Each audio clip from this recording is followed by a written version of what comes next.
And I want to find out by you guys, like, who's your worthy rival? Yeah. Who has to be that worthy rival? And it's big because boys play Sunday league football, and then you are good in your community. Everybody knows you. If you play top level in South Africa, everybody in South Africa knows you. But if you actually want a worthy rival, you compete with someone that's existentially better than yourself. Who was your worthy rival? DJ Azuhl. For me, so I'm going to go back to what I said earlier when I said my opinion, right? 100%. Yeah. These people's going to... People's going to like on Facebook beef tomorrow. But in my opinion, like I said, hip-hop has its limitations. So the hip-hop mentality is based a lot on battling, right? So coming up, you know, there was this thing, which is a good thing, which is a competition can be good, you know, but limiting as well, in my opinion. Yeah. Right. So coming up, there was not a lot of DJs that there was your Ready Ds, there was definitely your E20s, there was DJ Signers. Later on, there would be like DJ Willies, you know. So coming up, you wanted to emulate what all of these characters could do. You know, of course, you know, the characters also that you listen to on records, Mixmaster Ice, the Cubers, the Rock Raiders, all of those people. So you wanted to absorb everything and everyone. Everyone, you know.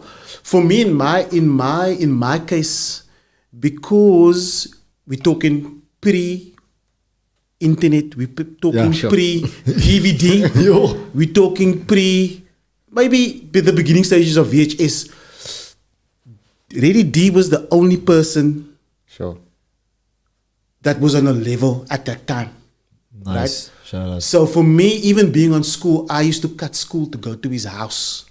The first time meeting that man for the first year, I would go to him because I lived in Rocklands, so I had to walk from Rocklands to Lentegeur. And if you know how far that is, that's a distance.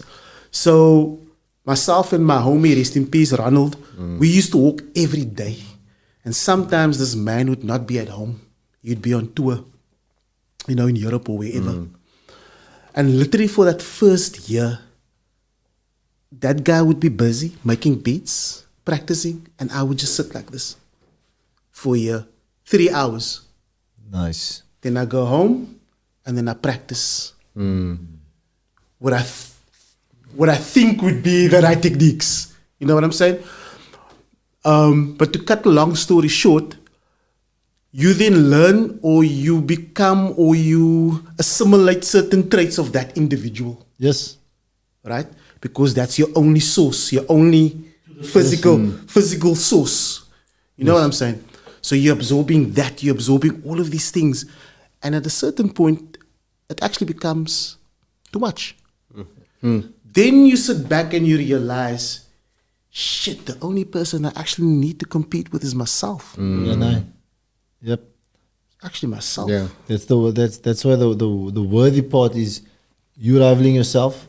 And he was worthy because you felt he was worthy. Yeah. Because you saw your weaknesses was his strengths. Definitely. And his strengths was your weaknesses. Definitely. So that's why you were willing to lump time. So that has been my, I would say for the last, maybe since late 90s, 2000s, that's been my thing.